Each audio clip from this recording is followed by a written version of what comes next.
Spending hours and hours copying out characters, this is how children across China traditionally learn how to write. A few thousand characters are used on a daily basis, but there are tens of thousands in total. Older generations had to learn every stroke of each character by heart, but that's now changed. With technology becoming more advanced nowadays, people can easily find words by typing on their phones. But Chinese culture, Chinese characters, are about writing. And many fear this crucial part of Chinese culture is now being lost.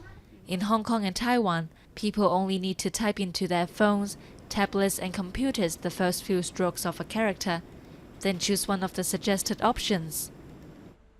In mainland China, not only are simplified characters used, but people also rely on pinyin to type. That's a phonetic version of Chinese using the Latin alphabet.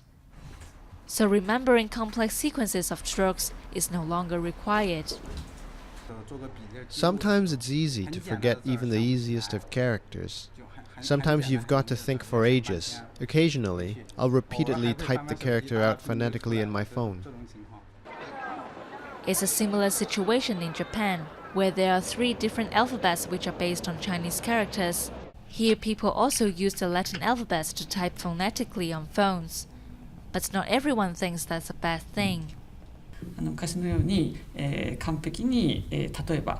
In the past, people used to need to remember a character's stroke order.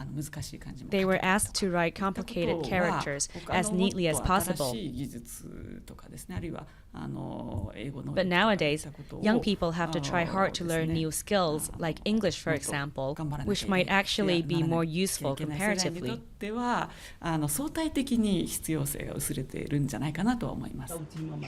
for the purists, learning how to write properly is time well spent. Rebecca Ko from Hong Kong has been sending her daughter to calligraphy lessons for 8 years. We cannot rely too much on computers. We should be able to write and write neatly. It's a basic thing about being Chinese. Calligraphy is now a compulsory subject at both primary and secondary schools across China. So whatever technology brings, generations of Chinese will still get to experience the joys of learning to write their language.